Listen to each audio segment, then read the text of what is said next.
Hi everyone, this is Phil Travis, and this week's lesson is on the historical birth of Islam, the historical development of Islam. This is a really important topic for us today, as in the Western world today, it's quite common for individuals to encounter stereotypes about Islam and misunderstandings about the religion of Islam and suggestions that it's somehow a necessarily violent religion or something like this. These are fallacies that you will encounter. And so I think it's just a very important subject so that we can understand the actual historical development of Islam, and we can kind of learn to be able to use history to refute this idea that Islam is somehow a backward or necessarily barbaric religion.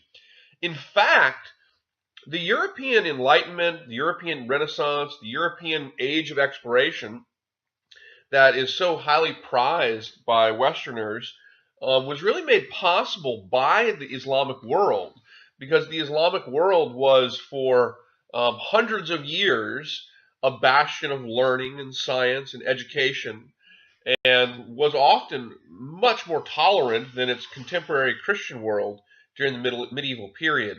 So not only is it a fallacy to suggest that Islam is somehow a necessarily violent religion, Islam in the Islamic world during the period from around about 800 until the rise of Europe during the 1500s and 1600s was actually an integral contributor to the emergence of Western civilization during the periods of the Enlightenment, the Renaissance, the Scientific Revolution, and the Age of Exploration.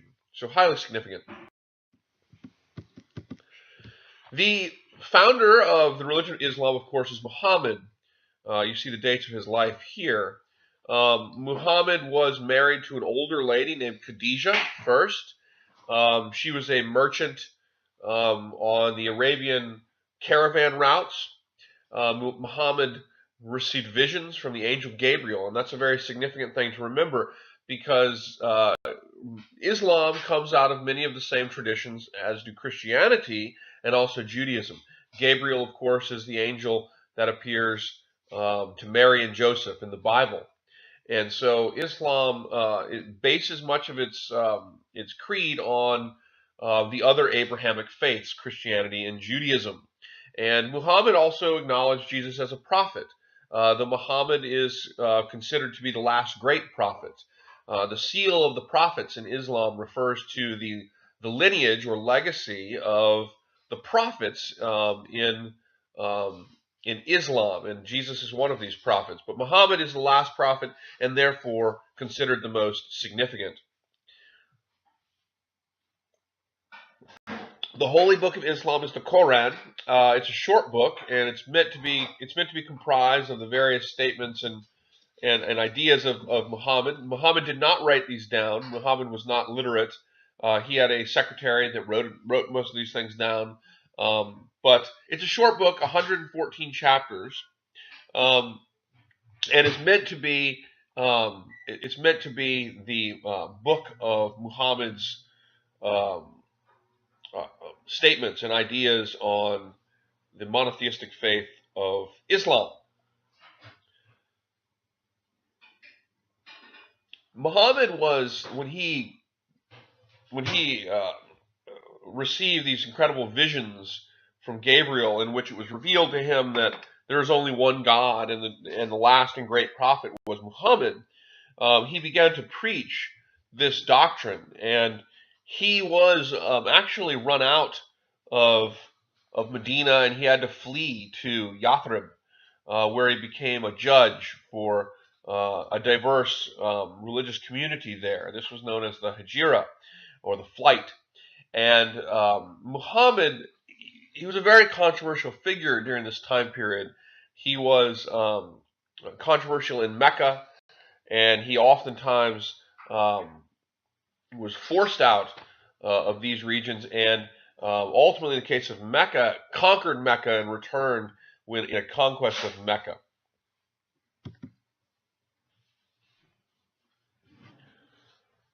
When Muhammad returned to Mecca in 630 after being driven out of Mecca, he came and destroyed what he deemed as idols, the images to multiple gods, to many gods, that were surrounding the Kaaba. The Kaaba, which I'll show you a picture of in a little bit, is a sacred structure in Mecca. The Kaaba contains a sacred sort of stone, and the structure was there for long before the rise of Islam, and was a sacred place of worship for people of various religions throughout the world.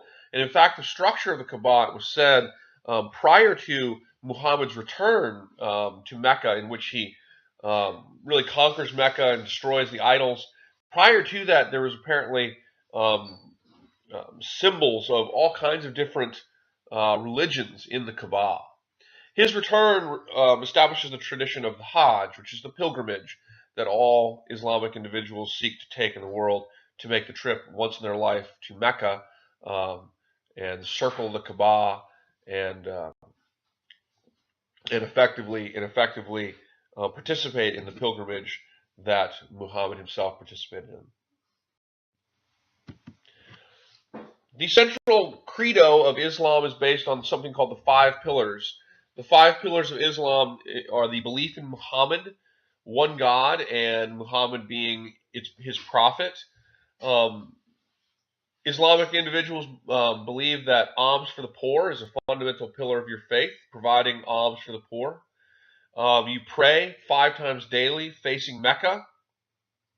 This is a tradition that was also linked back to Muhammad. Ramadan is in Ramadan changes during 1 month throughout the year, fasting during the daylight hours, and of course the Hajj, or pilgrimage, which was the act that symbolizes Muhammad's journey back to Mecca in 630 to the Kaaba. So these are the fundamental principles of the Islamic religion, centered around these 5 pillars of faith. Other aspects of Islamic religion that are not necessarily part of the 5 pillars, but are acknowledged to varying degrees in the Islamic world, are aspects of Sharia law, so Islamic holy law. In some cases, this is the outlaw of the eating of pork or of alcohol, slavery. These are all considered religious taboos in Islam. And of course, you find these taboos in other Abrahamic faiths too, pork particularly.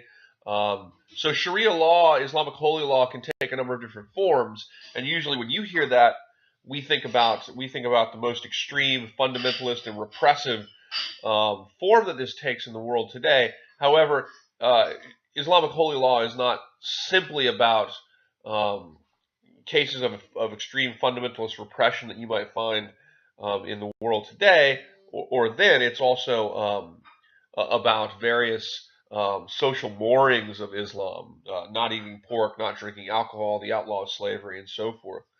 Another component of Islam that is not exactly part of the 5 pillars, but is often considered to be an integral aspect, is jihad.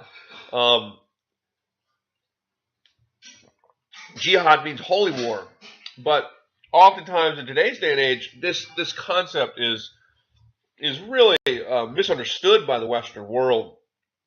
Like the Bible, the Quran is highly interpretive. It's difficult to take it literally, and so the message of the Quran is interpretive. And jihad is a concept that really developed over time, which suggests defending Islam by fire and sword. And some can take this in examples of extremist groups. It might be taken as, Islam has to be promoted to the whole world, whether they like it or not. However, the development of jihad and its perspective by most Islamic people is not like that.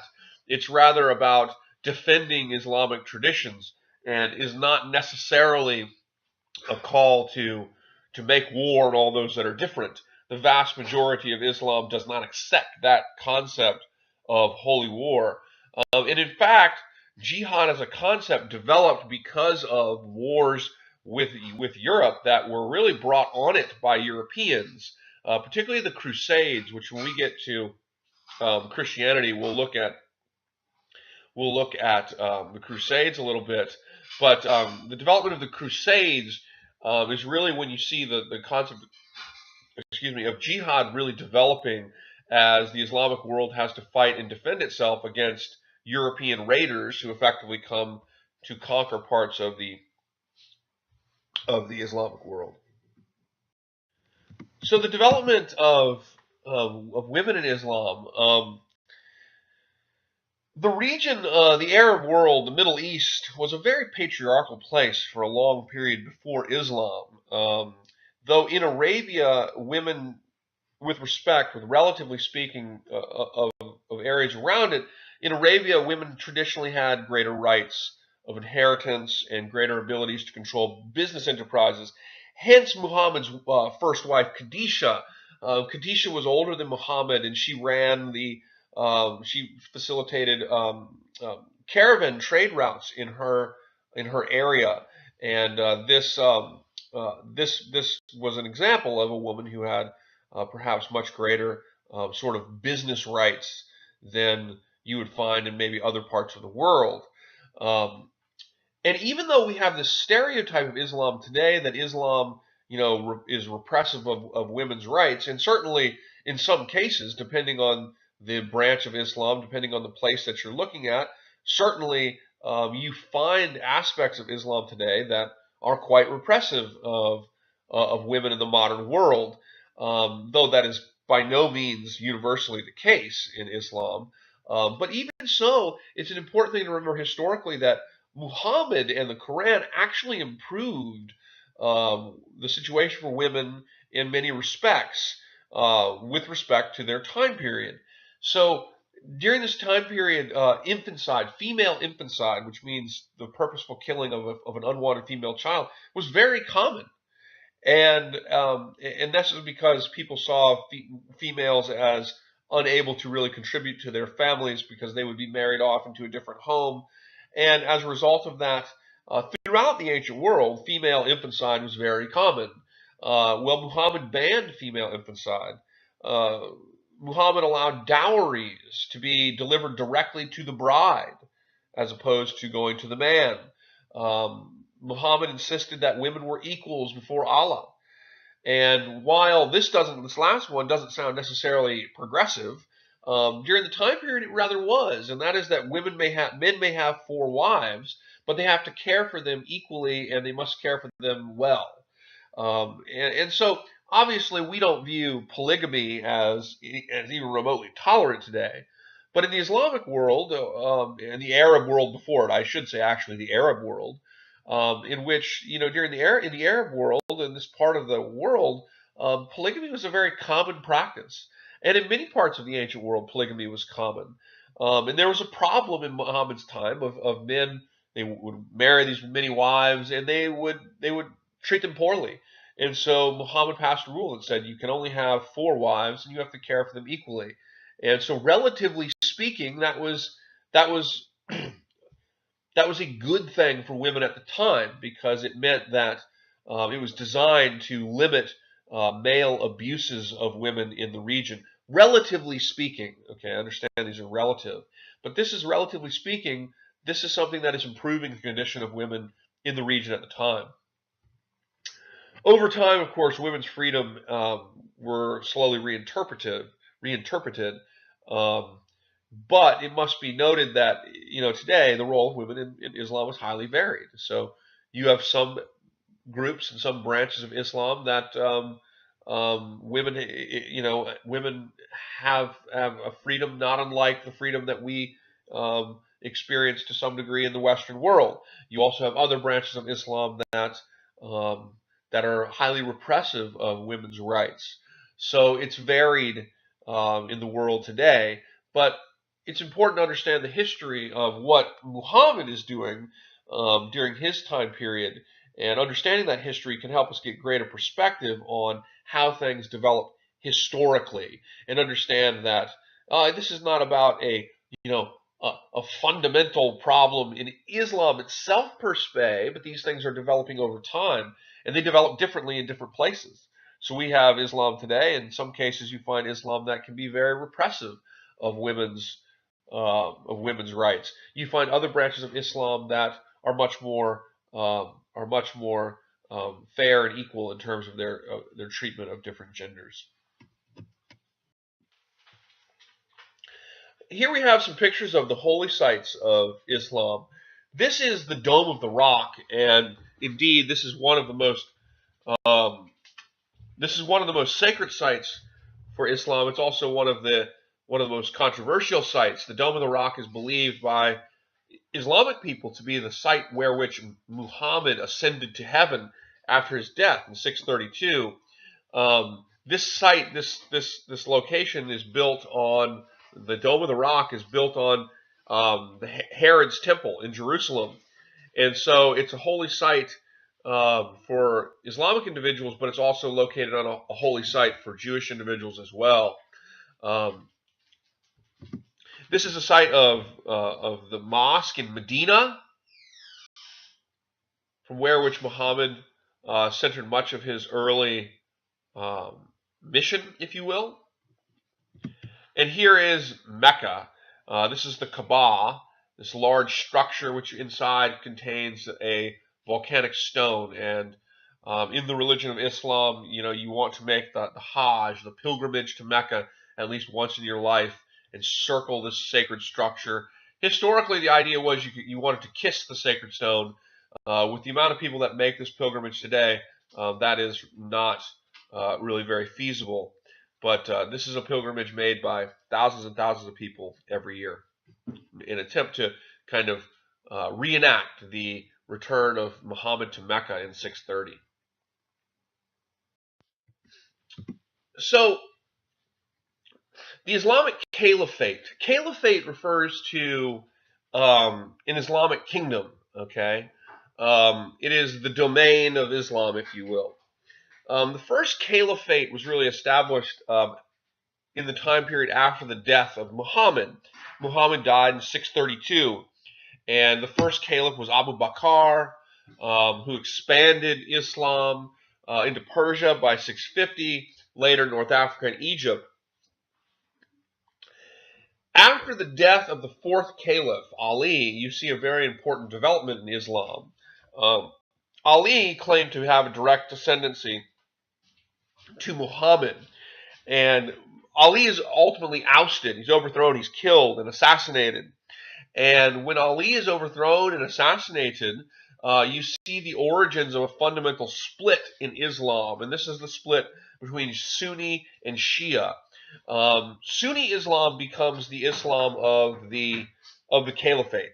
So the Umayyad Caliphate became a Sunni Caliphate, whereas the Shia, or the Shiite, became a kind of offshoot branch of Islam, very common in Iran, which it still is common in Iran today, or Persia at that time. And the Shia were Islamic individuals who believed that Ali was the rightful caliph because he was linked directly to Muhammad, and they believed that he had been unjustly usurped. And so they believed that the rightful caliph would be only an individual who could draw a direct connection to the Prophet Muhammad. And so the Shia resisted the development of the Sunni sect. And of course, we see differences and disputes between Shia and Sunni still today in the world.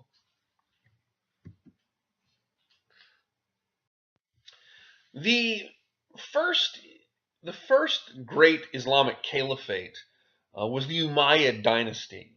And the Umayyad Dynasty, which ruled the Islamic world from the death of Ali until about 750, was the dominant Islamic kingdom of the Mediterranean and the Arab world. The capital was centered at Damascus, and in some respects, the Umayyad Dynasty might be thought of as carrying on some of the sort of traditions of the Roman world, in the sense that they maintained many of the administrative principles of the Roman world. Damascus was the old administrative center of Rome in the Middle Eastern world. And so the fact that Damascus was made the capital demonstrates that the Umayyad dynasty, in many respects, saw itself as administering the Roman world. The Umayyad dynasty conquered much of Spain by 725. They controlled North Africa. They also pushed into France, only to be halted at the Battle of Tours in 732. The Umayyad dynasty, was the Umayyad dynasty an example of a tolerant Islamic caliphate? The answer to that is sort of. You didn't have to convert to Islam, but you would have to pay a head tax if you didn't. It was rather elitist. Arab Muslims had the only authority. In Umayyad, military aristocracy really ruled, and so you could not be an office holder in the Umayyad governing structures unless you were an Arab Muslim. And so Shia Arabs, Persian converts, and so forth could not participate in this government, and that created a lot of discontent. And so when we look at in 750, when a new dynasty will replace them, the Abbasid Dynasty, you might think, well, what tactic might they use against the Umayyad? And the answer to that is that they're going to use a tactic that centers around tolerance. They're going to use a tactic of allowing wider array of office holders from the world in their government. They're going to be a little more tolerant of other people, and that was a tool used by the Abbasid in facilitating their rise to power. The Abbasid came largely from Persia. We'll talk about them in a moment, and they opened up office holding to all Muslim people.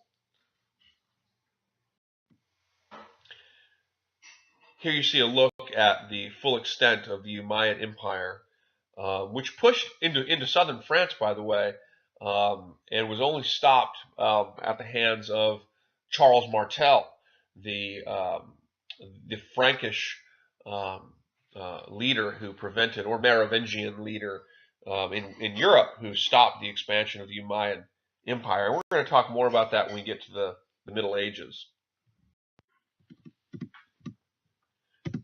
So the Abbasid dynasty replaces the Umayyad dynasty, and the Abbasid, who came from Persia, or the modern area of Iran, they'll move the capital to Baghdad, which is in modern-day Iraq.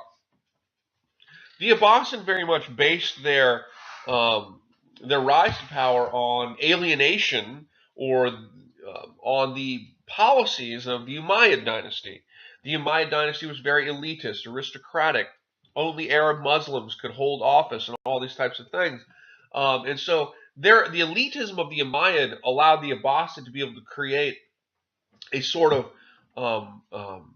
more widespread acceptance of different types of people in their caliphate.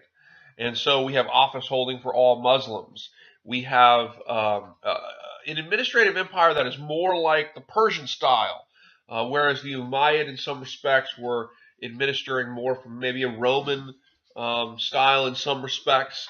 They were more Persian in their style of administration. We also see at this time a fundamental exchange of technology, as in 751, the Battle of the Talas River, we see the Islamic people gaining, through their associations with Tang Dynasty China, the exchange of the technology in making paper. And that's very significant. Eventually, that technology will be extended to Europe, and we will see that technology used extensively by reformers from the Protestant Reformation to the Enlightenment, the Scientific Revolution, and so forth. So we see a fundamental and important exchange between the Chinese and the Islamic at this time. Perhaps the greatest of the leaders of the Abbasid was the Caliph Harun al-Rashid, who was famous for his tolerance, his welfare programs for the poor. Baghdad became an incredibly cosmopolitan kingdom at this time, or city at this time, with many different peoples and many different beliefs that were allowed to exist in Baghdad. there was astronomy, there was translation of Greek works and libraries, trade. And so Baghdad very much at this time was developing as a very cosmopolitan and tolerant place. Now we see the decline of the Abbasid at the hands of invasions. The Turks, who ultimately become the Islamic Turks, sacked Baghdad, and in 1258, you'll see the Mongols capture Baghdad as well. This is a look at the Tang Dynasty at the time, by the way, of the Battle of the Talas River. And of course, this was very significant for the exchange, again, of paper technology. And so it is on the frontier of the Tang Dynasty that we see the Islamic Empire fighting with the Chinese and preventing Chinese conquest for a time. The Mongols, of course, will sack Baghdad in 1258, but it's through this that we see the exchange of the technology of paper. This is a look at the Abbasid Empire at its height. You can kind of get a feel. It's a little bit more. Focused on areas of the east. Though the areas the areas like Spain, for example, are actually part of a different caliphate known as the Caliphate of Cordoba.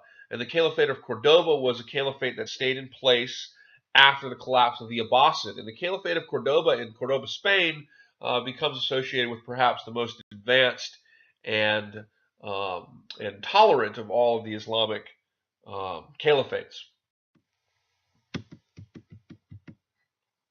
The Islamic world was very fundamental in its establishing connections in the ancient world. They are able to adapt the Lantine sail from Asia, the astrolabe from the Hellenistic period. If you guys remember, I think we talked about the story of Hypatia, the philosopher in Alexandria who was killed by a Christian mob and who was involved in the development of the astrolabe. Well, it's the Islamic world that preserves the technology of the astrolabe, gains the technology of the Lantine sail from Asia, and these are going to increase the efficiency of long-distance trade. The astrolabe is used in calculating your position at sea with relation to the horizon. And so these technologies are very significant for creating more efficient style of navigating on the high seas, and they will be integral in the development of European long-distance exploration several hundred years later. Connections also, we see the importation of new plants from Asia that withstood hot climates. Wheat, rice, cotton, eggplant, spinach are all incorporated into the Islamic Caliphate because of long-distance trade networks that are maintained and overseen by the Islamic world. We see a wide degree of tolerance of different types of worship, and we see urban and population growth, as well as an expansion of Islam.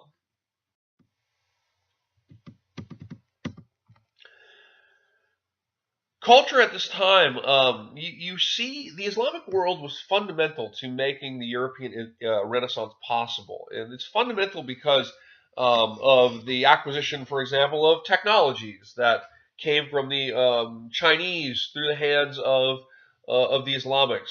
Also, though, for the preservation of the ideas of great philosophers like Plato and Aristotle, philosophical concepts surrounding the use of reason, and even the practice of veiling was a cultural artifact of a much earlier society. Many of the Islamic societies were also highly scientific and intellectual.